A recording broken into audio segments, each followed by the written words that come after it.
우리가 사람들을 만나면 주로 하는 게 뭐가 있죠? 많은 것들을 하지만 우리는 대화를 많이 해요. 그러면서 그 대화의 내용들을 한번 생각해 보세요. 대부분의 내용 중에 이런 말들을 많이 할 거예요. 내가 예전에는 이런 것들을 했었어. 내가 예전에는 아주 엄청났었지. 내가 옛날에 어땠는지 알아 하면서 과거에 있었던 나의 자랑들, 그것들을 늘어놓기를 우리들이 또 주변의 사람들이 좋아하지 않으신가요? 그런데 이 과거의 것들을 잘 자랑하고 드러내려는 사람들을 보면은요, 현재의 모습들은 그것에 못 미칠 때가 많이 있습니다. 그렇기 때문에 과거의 영광을 생각하며 옛날에 좋았던 것만을 기억하면서 현재의 자신의 부족한 부분들을 덮고 그것을 가리려고 합니다. 허장성세를 한다라고 해요. 그런데 오늘 본문에 등장하는 이스라엘 백성들도 그런 모습을 가지고 있었어요. 이스라엘 백성들은 어떤 백성입니까? 이 세상의 많은 사람들 중에서 하나님이 한 사람, 아브라함을 선택하셨어요. 그리고 특별히 구별하여서 그들과 함께 하시고 특별한 언약을 주시고 특별한 땅을 주시겠다고 약속하신 분이에요. 하나님께서 친히 말씀하신 그 돌판에 새겨진 그 십계명도 있고요. 하나님이 친히 만나와 메추라기로 먹여주시기도 하셨고요. 온 세상 사람들이 놀랄 만큼 많은 기적과 이적들을 체험했던 사람들이 바로 이스라엘 백성들이었습니다. 또한 그들 마음속에는 엄청난 자부심이 있었어요. 하나님께서 다윗의 후손을 통해서 이 세상을 구원하겠다. 그 메시아, 이 세상을 구원하는 그 메시아가 바로 우리 이스라엘 백성들을 통해서 오게 된다는 그 사실은 엄청난 자신감, 프라이드를 가지고 살아가던 민족들이었습니다. 또한 그들에게는 상징적인 건물이 있었어요. 그것은 바로 다윗과 솔로몬 왕의 시대에 완성이 된 예루살렘 성전이었습니다. 너무나 아름다운 건물이었어요. 레바논에 있는 그 백향목 중에서 제일 좋은 백향목들로 그 성전을 만들었고요. 그곳에 있는 온갖 집기류도 기물들은 다 황금으로 도배가 되었어요. 온 세상 사람들이 부러워하며 하나님의 영광이 나타나는 것, 그 화려한 것을 자랑하면서 살아가던 사람들이 바로 이스라엘 민족이었습니다. 그런데 이스라엘 백성들은 기원전 586년에 바벨론의 느부갓네살 왕에 의해서 그 성전이 파괴되고 그 나라가 멸망하게 되었습니다.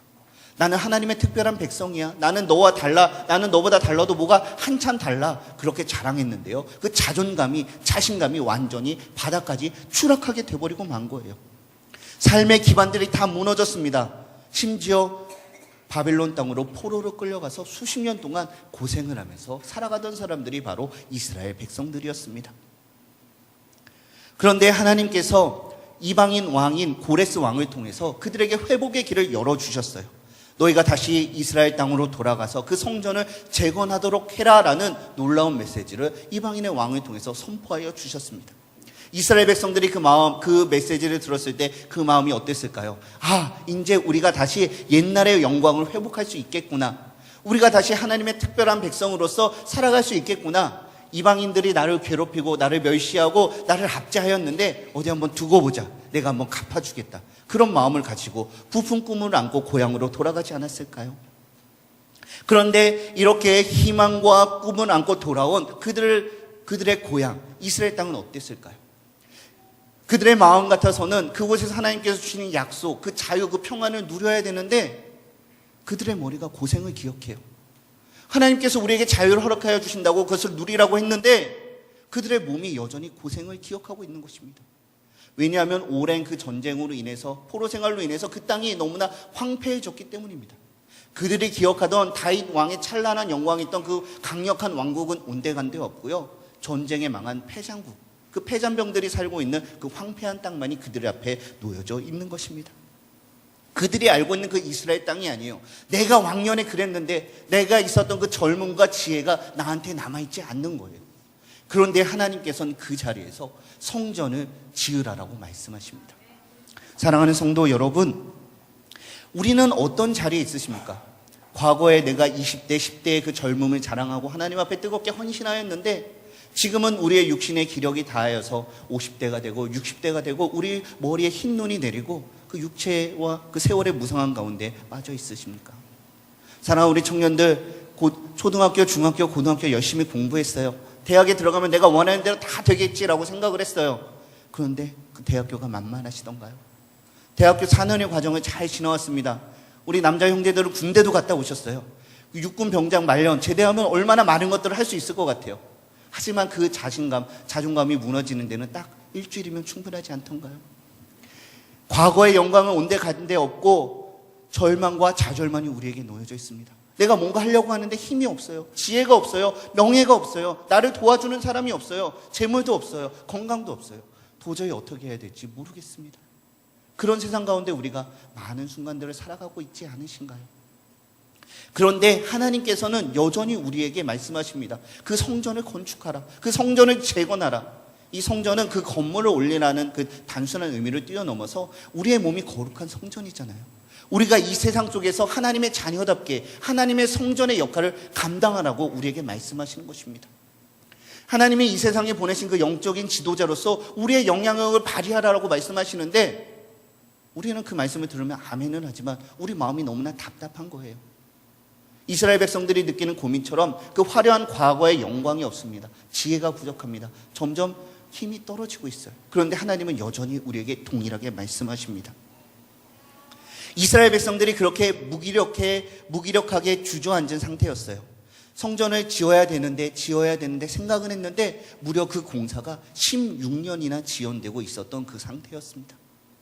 많은 사람들이 절망 속에서 무기력하게 주저앉는 그 상태에서 하나님이 한 사람을 일으켜 세우셨어요. 그 사람의 이름이 무엇이죠? 학개입니다. 이 학개라는 선지자를 통해서 회복의 메시지를 우리에게 주고 계신 줄로 믿으시기 바랍니다. 이 학개라는 선지자의 이름은 축제라는 뜻이에요. 축제, 파티, 우리가 좋아하는 거잖아요. 근데 한번 생각해 보세요. 지금 이스라엘 백성들은 축제와 상관이 있는 삶을 살고 있나요? 먼 삶인가요? 너무나 힘들어요. 포로 갔다 온 지 얼마 되지 않았어요. 당장 오늘 하루 먹고 살 게 너무나 힘들어요. 어떻게 할지 막막해요. 그런데 학개라는 이름 말고 축제라는 이름의 선지자가 나와서 나는 축제 선지자인데 우리가 같이 하나님의 축제를 열어야 된다. 하나님의 축제를 열어야 된다. 그러면 우리의 마음속에 어떤 생각이 들까요? 아니 이 사람이 지금 불난집에 부채질하나.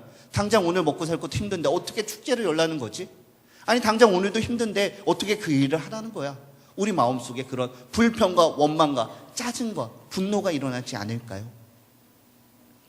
하지만 사랑하는 성도 여러분, 사랑하는 요셉 공동체 청년 여러분, 잊지 마십시오. 우리의 생각은 그 환경과 그 영향에 눌려서 도저히 불가능한 것처럼 보였지만 하나님의 생각은 우리와 달랐다는 것입니다.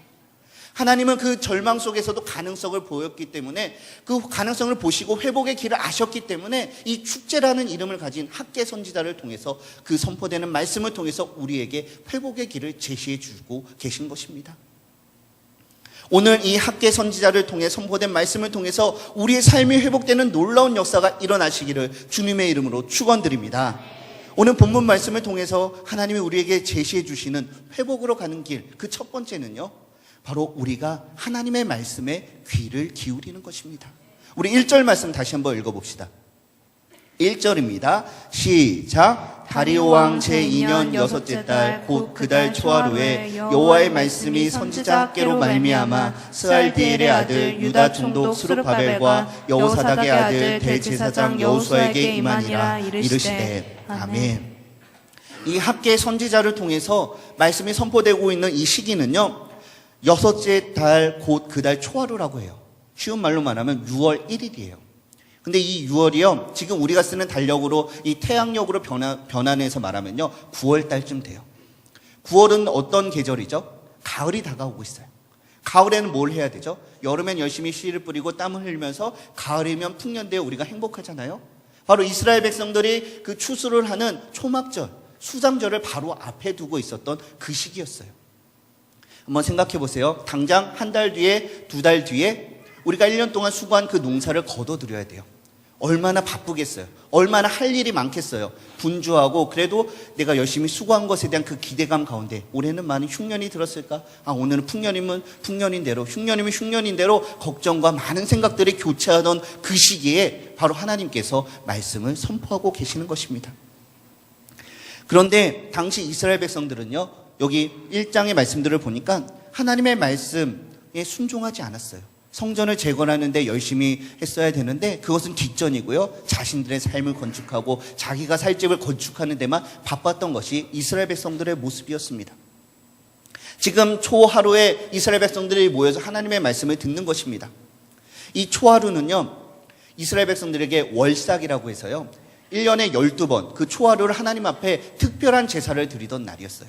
마치 우리가 새벽 11조로 모여서 하나님께 시간을 구별하여 드리는 것처럼 이스라엘 백성들은 이 시간의 주관자가 하나님이시다라는 고백으로 이 월삭을 제사를 드렸던 것입니다. 바로 그 월삭 제사를 드리는 가운데 하나님이 이 말씀을 선포하고 계시는 것입니다. 특별한 날이에요. 특별히 모였어요. 다른 때도 제사를 드리지만 내가 특별히 하나님 앞에 헌신하겠습니다라는 그 말씀을 듣는 자리였어요. 그런데 특별한 자리지만 그곳에 모인 사람들이 정말 특별했던가요? 그렇지 않았습니다. 하나님 앞에 헌신되어지고 누구보다 열심히 충성해야 된 이스라엘 백성들이었지만 그들의 몸이 하나님 앞에 있지만 그들의 마음은 전혀 다른 곳에 있었습니다. 선포되는 그 말씀을 들을 때 이스라엘 백성들은 아마 이런 생각을 했을 거예요. 아, 이제 곧 초막절이 다가오는데 올해는 쌀이 대풍이래. 아, 나도 쌀 농사를 지을 걸. 괜히 콩 농사를 지어서 나는 올해 망했네. 아, 옆집에 있는 영희 엄마한테 콩 좀 달라고 그럴까? 아, 아니 빨리 가서 내가 일해야 되는데 마지막에 그래도 조금이라도 더 해야지 내가 빨리 더 많은 것을 거둘 텐데. 그런 생각들이 머릿속에 계속 흘러갔을 거예요. 그 말씀에 집중이 아마 안 됐을 것입니다. 만감이 교차하고 있어요. 하지만 이런 분주한 상황 가운데 하나님께서 이 학계 선지자를 통해서 당신의 말씀을 선포하시고 선민들이 반드시 따르고 순종해야 될 가르침을 우리에게 주고 계시는 것입니다. 사랑하는 성도 여러분, 사랑하는 요셉 공동체 청년 여러분, 우리가 지금 예배의 자리에 나왔잖아요. 일주일에 이 하루를 하나님 앞에 거룩히 구별하여 드리기 위해서 우리가 이 자리에 나왔잖아요. 마치 이스라엘 백성들이 월삭을 드리는 것처럼 우리가 거룩한 구별로 하나님께 예배를 드리기 위해서 이 자리에 나온 줄로 믿습니다. 우리가 그런 이유로 나왔는데요. 지금 앉아있는 여러분들의 마음속에는 어떤 생각들이 들으세요? 한번 다른 사람들 보지 마시고 순간 가슴에 손을 얹고 한번 생각해 보세요. 아, 그래도 내가 회장이니까 나와야지. 그래서 앞자리에 나와서 앉아있지 않으세요? 아니, 그래도 내가 총무니까 여기 지켜야지. 그렇게 나오지 않으세요? 너무 힘들고 죽겠는데 내가 찬양다니까 그래도 나와야지. 아, 그래도 내가 장로니까, 그래도 내가 권사니까, 내가 집사니까 그래도 이 자리 나와야 되지. 그런 생각은 나오지 않으셨어요? 또 이 자리에 나와서 말씀을 드릴 때 어떤 생각이 들으십니까? 아, 오늘 담임 목사님도 안 계신데 그냥 집에 갈 걸 그랬나? 아, 오늘 집에 가서 빨리 또 놀러 가야 되는데, 명절 준비도 해야 되는데, 허 목사님 빨리 말씀 끝내야 되는데 길게 하면 어떡하지? 그런 생각들이 머릿속에 흘러가지 않으세요? 사랑하는 성도 여러분, 우리가 아무리 분주하고 시간이 없더라도 우리는 하나님의 말씀을 듣는데 최선을 다하셔야 돼요. 우리의 모든 것들을 집중해서 하나님의 말씀을 듣고 은혜의 자리에 나오기에 힘쓰셔야 되는 것입니다. 우리가 살아가는 이 시대는 너무나 바쁜 시대예요. 우리가 잠깐 딴 생각을 하면 너무나 많은 것이 바뀌어 있어요. 우리가 잠시 주의를 집중하지 않으면 시대에 뒤처지는 세상을 우리가 살아가고 있어요. 하지만 그 가운데서 우리가 할 일이 너무나 많이 있어요. 우리 아버님, 어머님들 얼마나 열심히 일하고 계세요. 우리 직장에 다니는 청년들 얼마나 열심히 일하세요. 우리 공부하는 학생들 얼마나 할 것이 많으세요. 하지만 그 가운데서도 우리는 특별히 시간을 구분해서 하나님의 말씀을 읽고 듣는 일에 최선을 다해야 되는 것입니다. 오늘 이스라엘 백성들이 말씀을 듣고 이때는 월삭이라는 특별한 제사였습니다. 이 특별한 제사에 하나님께서 그 말씀으로 성전을 건축하라라고 주시는 이 메시지를 우리는 놓치지 말아야 돼요. 우리가 많은 것들, 많은 헌신과 많은 일들이 있지만 그 가운데서도 하나님의 말씀을 듣는 것, 그것에 순종하는 것, 그것이 가장 특별하고 가장 중요하다라는 것입니다. 사랑하는 성도 여러분, 목숨 걸고 예배의 자리를 지키시는 저와 여러분이 되시길 바랍니다. 예배의 자리는 무조건 지키셔야 돼요. 무조건 지키셔야 돼요. 다른 것이 없어요. 이 예배 가운데 주시는 그 놀라운 은혜를 나오지 않으면 우리가 받을 수가 없습니다. 예배 자리에 나오십시오. 또한 그것보다 더 중요한 것이 있습니다. 거룩히 구별할 예배를 드리는 것도 중요하지만 매일의 삶 속에서 하나님의 말씀을 읽기를 힘쓰셔야 돼요.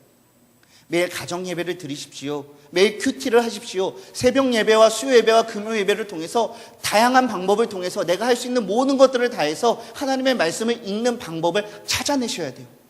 시간이 없으면 만드셔야 돼요. 틈틈이 시간을 쪼개서라도 하나님의 말씀을 읽으셔야 돼요. 그래야지 저와 여러분이 살아가는 것입니다. 이 하나님의 말씀 안에 우리의 모든 것들이 담겨져 있습니다. 우리 인생의 향로가 담겨져 있습니다. 회복이 되는 길이 바로 이 하나님의 말씀 가운데 제시되어 있습니다. 저는 이 시간 여러분들에게 한 가지 도전을 드리려고 합니다. 제가 이미 청소년부와 같이 공부하는 구약 성경 공부반에서는 도전을 드렸어요. 아마 아실 거예요. 우리가 매일매일 말씀을 읽기가 어렵다면 한번 결심해 보세요. 하루에 한 장씩 잠언 말씀을 읽는 거예요. 오늘이 며칠이죠? 26일이죠. 그렇다면 집에 가셔서 잠언책을 펴시고 26장을 읽으세요.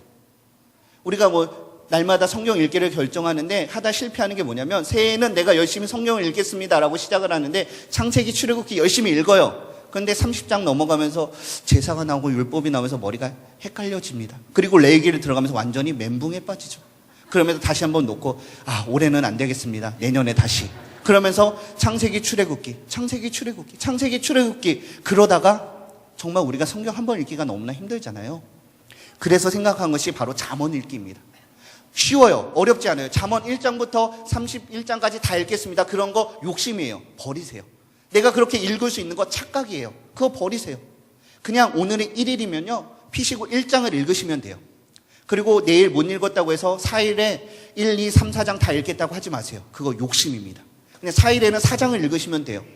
또 한 6일 쉬시고 10일 되면 다시 10장을 읽으시면 돼요. 왜냐하면 잠언은 31장까지 있고요. 다시 1장이 돌아옵니다. 2장이 지나간 것 같지만 다시 돌아와요. 그러면 목사님, 어떤 날은 30일도 있고 어떤 날은 31장도 있는데 그때는 어떻게 하세요? 30일에 2장을 읽어야 되나요? 읽지 마세요.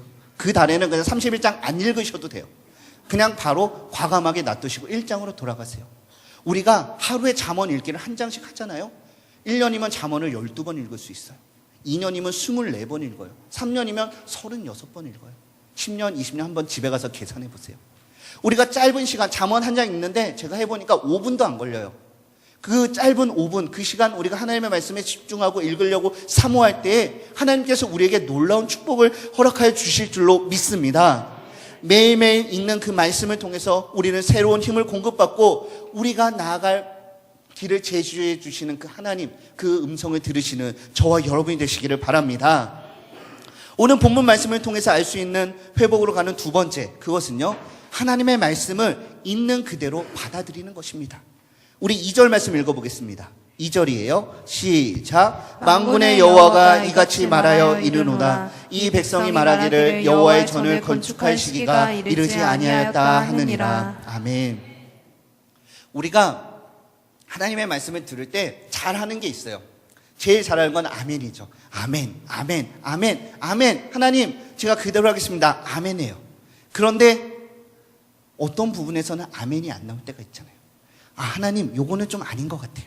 요거는 좀 나하고 상관없는 것 같아요. 요거는 저 말고 저기 박 장로님이 하셔야 되지 않을까요? 요건 나 말고 저기 있는 김 권사님이 하셔야 될 것 같은데 하나님, 번지수 잘못 찾아오신 것 같아요. 제가 권사님 불러올 테니까 다시 한번 얘기해 주세요. 우리가 그렇게 말할 때가 종종 있으시죠. 하나님께서는 학개 선지자를 통해서 스룹바벨과 여호수아 두 명의 지도자에게 이스라엘 백성들에게 이런 부정적인 태도를 말해주고 있는 거예요. 하나님은 하라고 하셨는데 이스라엘 백성들이 지금은 아니라고 하는 거예요. 지금 하라 그랬는데 하나님 지금은 아니라고 해요. 하나님이 할 수 있다고 했는데 아니, 하나님 착각하셨어요. 오해하셨어요. 이스라엘 백성들이 그렇게 말하고 있는 거예요. 그런데 그것들이 쌓이고 쌓여서 16년이란 세월이 지나가 버리고 말았습니다. 16년 전에도 지금은 아닌 것 같아요. 15년 전에도 지금은 아닌 것 같아요. 14년 전에도 지금은 아닌 것 같아요. 10년 전에도 지금은 아닌 것 같아요. 9년 전에도 지금은 아닌 것 같아요. 8년 전에도 지금은 아닌 것 같아요. 2년 전에도 지금은 아닌 것 같아요. 1년 전에도 지금은 아닌 것 같아요. 그대로 놔두면 어떻게 될까요? 10년이 지나도 20년이 지나도 30년, 100년이 지나도 지금은 아닌 것 같아요. 여전히 그런 말씀으로 하나님 앞에 반응하지 않을까요? 이스라엘 백성들의 머릿속에 성전을 건축해야겠다는 그 생각은 있어요. 하나님이 주신 사명 선민이니까 내가 감당해야겠다는 그 생각은 있어요. 언젠간 해야 되겠지. 그런 마음들이 있어요. 하긴 해야 되는데 언젠가 할 거야 하다가 시간이 지나서 16년이라는 세월이 지났다는 사실 우리는 놓치면 안 되는 것입니다. 물론 이들에게는 그럴 만한 이유와 사정이 있었어요. 왜냐하면 이 나라가 아직 독립이 되지 않은 상태입니다. 여러 가지 면에서 많은 제한들이 있어요. 불안한 요소들이 있어요. 삶의 터전도 황폐해진 상태여서 당장 하루하루의 근근한 삶을 살아가고 있었어요. 이런 삶의 어려운 문제들이 이스라엘 백성들에게 걱정과 두려움을 주고 이런 일들로 인해서 하나님이 주시는 그 사명, 하나님 내가 하겠습니다. 그런데 지금은 아니에요. 지금은 아니에요 하면서 차일피일 미루게 되었던 것입니다.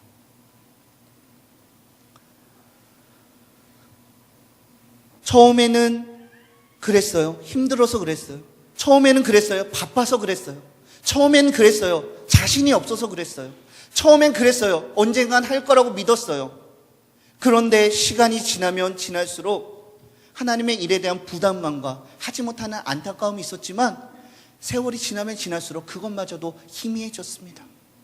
그냥 이제는 먼 나라, 딴 사람의 이야기가 된 것이에요. 점점 하나님의 마음에 대한 그 안타까움, 하나님의 일에 대한 부담감은 옅어지고 하나님의 사명은 뒷전으로 밀어둔 채 오직 자신의 삶에만, 자신의 배를 배불리는 데만 열중하는 모습이 나타나고 있는 것입니다. 우리 9절 말씀 읽어봅시다.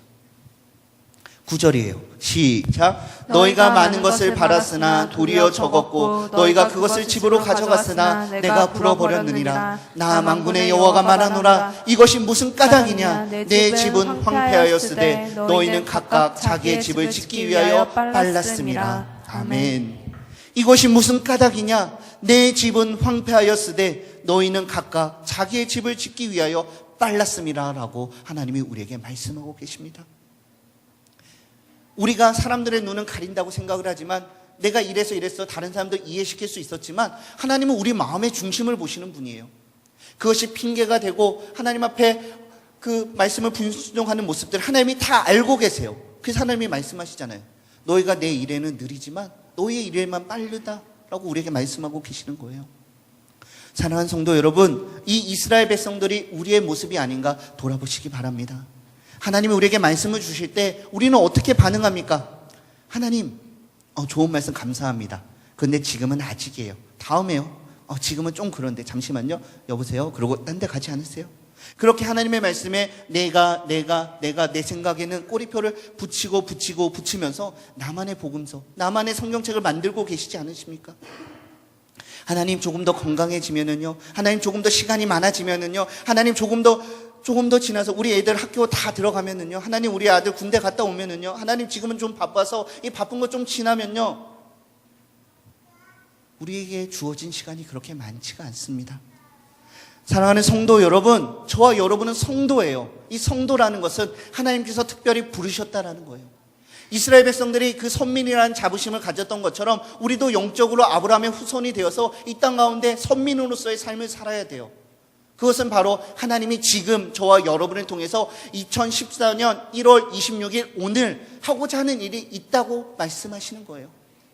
하나님이 우리를 2000년 전에 이스라엘 땅에 보내지 않으시고 지금 이 자리에 대한민국의 봉천동의 이 행운동의 에덴교회의 청년부에 보내셨다라는 것은 내가 지금 이 교회 가운데 이 공동체 안에서 감당할 일이 있기 때문에 보냈다라는 것입니다. 그것을 놓치지 마시기 바랍니다. 우리의 사명이 무엇일까요? 이스라엘 백성들은 하나님의 선문이라는 자부심이 아주 대단했던 사람들이었습니다. 자신감이 하늘을 치고 올라갔어요. 그런데 지금 이스라엘 역사상 유례 없이 그들의 자존감이 바닥을 치고 있어요. 깊은 절망과 좌절 가운데 떨어졌어요. 그들이 심지어 선밀이란 사실조차 잊어버리고 살아가지 않았을까요? 왜 이런 일이 일어났을까요? 그것은 이스라엘 백성들과 하나님의 거리가 멀어졌기 때문입니다. 열심히 하나님의 말씀을 듣고 하나님의 말씀을 순종할 때는 내가 이런 존재구나, 내가 하나님을 대신하여 이 땅을 다스리는 청지기구나 라고 하면서 깨어있는 삶을 살았어요. 하지만 하나님의 말씀과 멀어지고 점점 그 역할들을 기피하면서 그 책임들을 감당하지 않다 보니까 자신의 주제 파악을 못하고 있는 거예요. 내가 지금 뭘 해야 될지 그것을 분별을 못하고 있는 거예요. 내 존재감에 대해서, 나의 정체성에 대한 이해가 없어지고 정체성이 상실해지고 자존감도 떨어지게 되는 것입니다. 그런데 중요한 것은요, 이렇게 하나님과 거리가 멀어지고 내 사명을 잃어버리면요, 나의 정체성만, 나의 자존감만 떨어지는 데서 끝나는 것이 아니라는 것입니다. 우리 10절 말씀 다시 읽어보겠습니다. 10절입니다. 시작. 그러므로 너희로 말미암아 하늘은 이슬을 그쳤고 땅은 산물을 그쳤으며. 아멘. 하나님이 이 땅과 하늘이 황폐해진 것에 대한 이유를 말씀하시는데 그 이유가 무엇이죠? 그러므로 너희로 말미암아. 이 너희로 말미암아라는 것은 바로 내가 하나님의 선민으로서 그 사명을 감당해야 되는데 하나님과 가까이 하고 그 말씀을 들어야 되는데 그것을 하지 않는 너희로 말미암아, 너희의 불순종으로 말미암아, 너희의 불신앙으로 말미암아, 너희의 핑계로 말미암아 너희뿐만이 아니라 이 세상이 황폐해지고 있다라고 우리에게 말씀해 주시는 것입니다. 이것은 왜 그럴까요? 처음에 하나님께서 세우신 창조의 질서가 그렇습니다. 하나님의 말씀으로 이 세상을 창조하시고 이 모든 것들을 다스릴 권리를 우리에게 맡겨주셨어요. 생육하고 번성하여 충만하여 정복하고 이 땅을 다스려라. 그것이 저와 여러분에게 주신 사명이 아닌가요? 우리에게는 이 땅을 다스리고 돌봐야 될 책임이 있습니다. 하나님을 대신하여. 그런데 우리가 그 사명을 뒤로하고 그것을 소홀히 했기 때문에 나로 말미암아 이 땅이 황폐해지고 있는 것입니다. 사랑하는 성도 여러분, 우리가 참 살기 어려운 시대를 살아가고 있어요. 정치가 썩었다, 사회가 타락했다, 많은 문제가 있다, 이 나라가 왜 이 모양 이 꼴로 돌아가냐, 우리가 뉴스를 보면서 사람들의 소식을 들으면서 다른 사람들 원망하고 한탄하고 있잖아요. 우리 가족들, 자녀들이, 우리 배우자들이 내 말을 안 듣는 거 보면서 아유 쟤는 누굴 닮아서 그렇게 속을 썩일까? 주변에 열심히 신앙생활 안 하는 사람들 보면서 저 사람은 장로가 왜 그래? 저 사람은 집사가 왜 그래? 저 사람은 권사가 왜 그래? 우리가 날마다 그런 얘기하는 거 좋아하지 않으세요? 하지만 그럴 거 없어요. 왜 그런 일들이 벌어지냐면요, 그것이 바로 너희로 말미암았기 때문이에요. 내가 하나님의 말씀을 열심히 듣지 않고 열심히 순종하지 않고 그것을 하나님을 오해하고 내 마음대로 꼬리표를 붙이기 때문에 나의 그 불순종과 불신앙 때문에 내 주변이 병들어가고 있는 거예요. 왜냐하면 하나님은 저와 여러분을 통해서 그 사람들을 살리는 데 쓰려고 저를 불러주셨어요. 제가 그 축복의 통로로 하나님과 그 연결고리로 그 역할들을 감당해야 되는데 그 연결고리가 끊어진 거예요. 그 통로가 썩어서 악취가 나는 거예요. 근데 어떻게 사람들이 생명의 자리로 나올 수 있겠어요? 바로 하나님께서 우리에게 말씀하실 때 그 자리에서 즉각적인 순종을 하지 않은 데서 모든 불행이 시작이 되었다는 것을 잊지 마십시오. 하나님, 지금은 아니에요. 조금만 있다가요. 하나님, 조금만 있다가요. 하나님의 말씀, 나의 생각을 첨가하기 시작하면서 이 모든 불행이 시작되었습니다. 우리가 머리로는 알아요. 듣고도 아멘 하지만 우리로 머리로 아는 것은 우리가 안다라고 하지만 그것은 착각입니다. 우리의 머리로 아는 것은 결코 아는 것이 아닙니다. 우리의 손으로 나타내야 돼요. 우리의 발로 나타내야 돼요. 우리의 입으로 나타내야 돼요. 그래야지만 우리가 정말로 아는 것입니다. 사랑하는 성도 여러분, 그렇다면 우리에게 주신 사명이 무엇일까요? 하나님이 성전을 건축하라고 하셨는데 이 옆에다 새 에덴교회, 새 에덴교회를 계속 지어나가야 될까요? 그것이 아니겠죠. 모든 사람들이 다 똑같을 수는 없습니다. 각자의 재능대로 각자의 보낸 자리에서 주신 다른 역할들이 있어요. 하지만 그것을 크게 생각한다면 하나님의 복음을 전하고 하나님의 교회를 세워나가는 것 두 가지로 요약될 수가 있습니다. 이 안에서 모든 것을 생각해야 됩니다. 하나님의 복음을 전하는 것과 교회를 세우는 것에 우리 삶의 모든 우선순위를 두어야 됩니다. 하나님의 말씀이 울려 퍼질 때 하나님 아직이요라는 이 아직을 아멘으로 바꾸시기 바랍니다. 잊지 마십시오. 성도는 하나님이 명하신 그 길에 있을 때 정체성을 찾을 수가 있습니다. 그 길에 서 있을 때 우리의 삶의 회복이 있습니다. 우리가 하나님의 앞에 바로 설 때 우리 가정이 살아나고 우리 교회가 살아나고 이 세상이 살아날 줄로 믿으시기 바랍니다. 그런데요, 이렇게 학계의 말씀을 통해서 회복으로 가는 길 우리가 듣고 아멘하고 아 그렇구나 하고 하시고 있잖아요. 근데 순간 우리 마음속에 떠오르는 불안한 생각이 있을 거예요.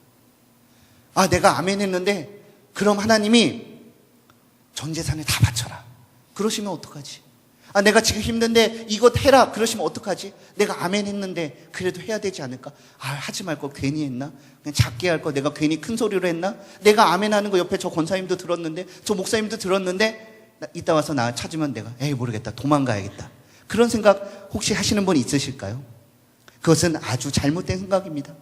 오늘 본문 말씀을 통해서 하나님이 우리에게 가르쳐 주시는 회복으로 가는 길 그 세 번째는요, 하나님을 바로 알라라는 것입니다. 따라 봅시다. 하나님을 바로 알아야 됩니다.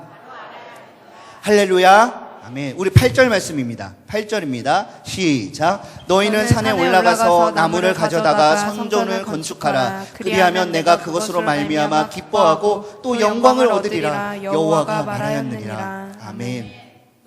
하나님의 말씀을 들을 때 이스라엘 백성들이 생각하는 성전의 이미지는 아까 제가 말씀드렸던 다윗과 솔로몬이 합작해서 세운 그 아름다운 성전이었어요. 레바논에서 그 최상품의 백향목으로 기둥이 세워졌습니다. 나무가 세워졌어요. 그리고 금으로 휘황찬란하고 번쩍번쩍한 그 성전이에요. 하나님이 성전을 만들라고 하는데 바로 그것을 이스라엘 백성들이 생각을 했던 거예요. 최고의 부와 명예를 가졌던 다윗 왕과 이 세상 최고의 지혜를 가졌던 솔로몬, 그 둘이 합작해서 만든, 또 다음에 그런 것을 만들 수 있을까라는 생각이 들은 그런 엄청난 성전이에요. 근데 하나님이 그것을 만들라고 생각한다는 거예요. 저 정도는 돼야지 하나님이 기뻐하시겠구나. 역시 이렇게 다윗과 솔로몬이 합작해서 엄청난 작품을 만들어내시니까 그 하나님이 기뻐하시는구나. 이스라엘 백성들이 그렇게 하나님을 착각했던 거예요. 그런데 하나님이 나에게 성전을 지으라고 하십니다. 큰일 났어요. 큰일 났어요. 왜냐하면 나는 다윗이 아니에요. 힘이 많지가 않아요. 돈이 많지가 않아요. 명예가 많지 않아요. 나는 또 솔로몬이 아니에요. 그것을 만들 지혜가 없어요. 근데 하나님이 나한테 그 성전을 만들라고 했어요. 그러니까 이스라엘 백성들이 걱정하고 그것을 미루고 있는 것이죠.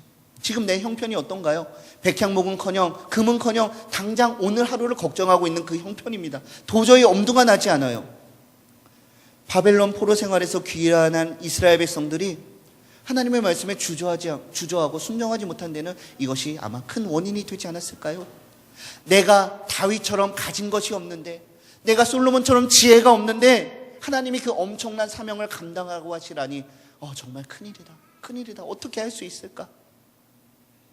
그래서 하나님, 지금 우리 형편으로는 너무나 힘들어요. 아직은 아니에요. 못하겠어요. 그렇게 하다가 하나님의 사명을 잊어버리고 결국 그 사명조차 포기하고 있는 삶을 살아가고 있었던 것이 이스라엘 백성들의 모습인 것입니다. 그런데 그것은 이스라엘 백성들이 오해를 해도 아주 큰 오해를 한 것입니다. 하나님은 성전을 만들라고 그러셨지 백향목을 가져다 성전을 만들라고 하지 않으셨어요. 바로 뒤에 있는 산에 올라가서 그 나무들을 가져다가 그 성전을 만들라라고 말씀하고 계시는 것입니다. 느헤미야 8장에 보면은요, 예루살렘에 비록 백향목은 없었지만 온갖 많은 나무들이 있었어요. 더군다나 우리 청년들 비무장지대 아시죠? 전쟁이 지나면서 사람들이 들어가지 못하는 그곳에는 지금도 온갖 천연 자원이 많이 있는 천연 자원의 보고예요. 왜냐하면 사람들이 가지 않는 곳이기 때문이에요. 이스라엘 땅이 어떤 곳이에요? 70년 동안 사람들의 발길이 닿지 않았던 곳이에요. 그들이 생각하지 못했던 온갖 좋은 나무들이 그 산에서 많이 자라고 있었던 거예요. 즉 하나님께서 우리에게 원하시는 것은 좋은 결과물이 아니라 하나님의 말씀에 그대로 순종하면서 그대로 행하는 그 마음, 그것을 하나님이 원하셨던 것이에요. 내 말씀에 즉각적으로 반응하는가, 있는 그대로 순종하는가 아닌가, 그것을 보기 원하셨던 것입니다. 사랑하는 성도 여러분, 우리가 믿음으로 순종한다면 하나님께서 우리의 길을 열어주신다는 것을 믿으시기 바랍니다. 이미 길을 열어주실 뿐만이 아니라 이미 우리를 위해서 모든 것을 다 준비하셨어요. 우리가 생각하지 못하는 방법으로, 우리가 이해하지 못하는 방법으로 우리 바로 뒷동산에 많은 것들을 다 준비하고 계신 분이 우리 하나님이세요. 그런데 우리의 의심과 우리의 불신앙과 우리의 작은 불순종이 우리의 눈을 가리고요, 우리의 귀를 가리고요, 우리의 마음을 가려서 그것을 바라보지 못하고 하나님 앞에 안 된다 그런 말만 하게 만드는 것입니다. 사랑하는 요셉 공동체 여러분, 사랑하는 성도 여러분, 언제나 하나님께서 우리에게 원하시는 것은 우리가 정성스러운 마음으로, 기쁜 마음으로 하나님께 순종하는 것입니다. 기쁜 마음으로 즐거이 하나님 앞에 헌신하는 것입니다. 사람들은 오해를 합니다. 하나님이 나에게 전 재산을 바치라면 어쩌지? 하나님이 나를 일주일 동안 교회에서 일만 하게 만드시면 어쩌지? 하나님이 주일에도 나를 부르셔서 공부할 시간도 없어서 나를 시험을 망치게 하시면 어쩌지? 하나님이 나를 여름에 바캉스도 못 가고 열심히 땀 흘리면서 땀만 뻘뻘 흘리면서 일만 하게 하시면 어쩌지? 그런 많은 생각들을 합니다. 하지만 그것은 우리가 하나님을 잘못 알았기 때문에 오해하는 것입니다. 우리 하나님 그렇게 째째하신 분 아니에요. 우리 하나님은 우리를 만드셨고요, 우리의 모든 것들을 다 알고 계시고요, 내가 어떤 형편인지, 뭐가 필요한지, 어떤 처지인지, 다른 사람들에게 말 못할 어떤 고민과 어떤 아픔이 있는지 다 아시는 분이 우리 하나님이세요. 그리고 나에게 가장 알맞는 은혜, 나를 위한 그 놀라운 은혜들을 준비하고 계신 분이 우리 하나님인 줄로 믿으시기 바랍니다. 주님께서는 한 과부가 어려운 형편 중에도 드린 2 렙돈을 기뻐하셨습니다. 사랑하는 성도 여러분, 하나님은 화려한 예배당이나 값비싼 예물이나 많은 헌신을 요구하지 않으십니다. 다만 하나님의 말씀이 우리 인생 가운데 울려 퍼질 때 우리가 기쁜 마음으로, 진심 어린 마음으로, 자발적인 마음으로 헌신하고 최선을 다해서 하나님을 사랑하는 것을 원하시는 것입니다. 마지막으로 성경 한 구절 보시겠습니다. 역대상 29장 17절 말씀입니다. 함께 읽겠습니다. 시작. 나의 하나님이여, 주께서 마음을 감찰하시고 정직을 기뻐하시는 줄을 내가 아나이다. 내가 정직한 마음으로 이 모든 것을 즐거이 드렸사오며 이제 내가 또 여기 있는 주의 백성이 주께 자원하여 드리는 것을 보오니 심히 기쁘도소이다. 아멘. 사랑하는 성도 여러분, 우리는 어떤 마음으로 이 자리에 나오셨습니까? 하나님께 즐거운 마음으로 나오시기 바랍니다. 비록 우리가 많은 것을 헌신하고 많은 재물을 드리고 많은 것들을 감당하더라도 우리 마음속에 즐거움과 기쁨이 없다면 그 모든 것이 헛된 수고인 줄로 믿으시기 바랍니다. 무엇보다 우리의 마음을 하나님께 드리는데 힘쓰십시오. 어려운 가운데서도, 고난 가운데서도 나의 힘이 되신 여호와를 의지하면서 즐거운 마음으로 그 헌신의 자리로, 사명의 자리로 나아오십시오. 그렇다면 하나님께서는 연약한 우리를 들어서 하나님의 일꾼으로 삼으시는 놀라운 회복의 역사를 열어주실 것입니다. 삶의 분주함을 내려놓고 하나님의 말씀에 귀를 기울이십시오. 그렇다면 하나님께서 우리에게 회복의 길을 열어주실 것입니다. 그 하나님의 말씀에 즉각적으로 반응하고 순종하십시오. 하나님이 열어주신 그 길만이 우리를 살리는 유일한 길이기 때문입니다.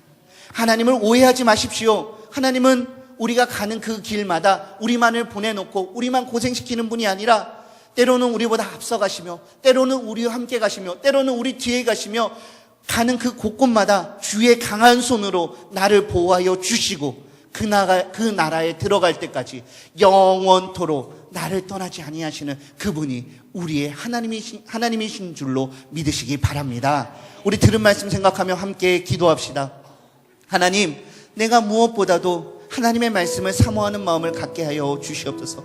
날마다 하나님의 말씀을 읽고 은혜의 자리를 사모하며 하나님과 동행하는 그런 삶을 살게 하여 주시옵소서. 우리 함께 기도하겠습니다.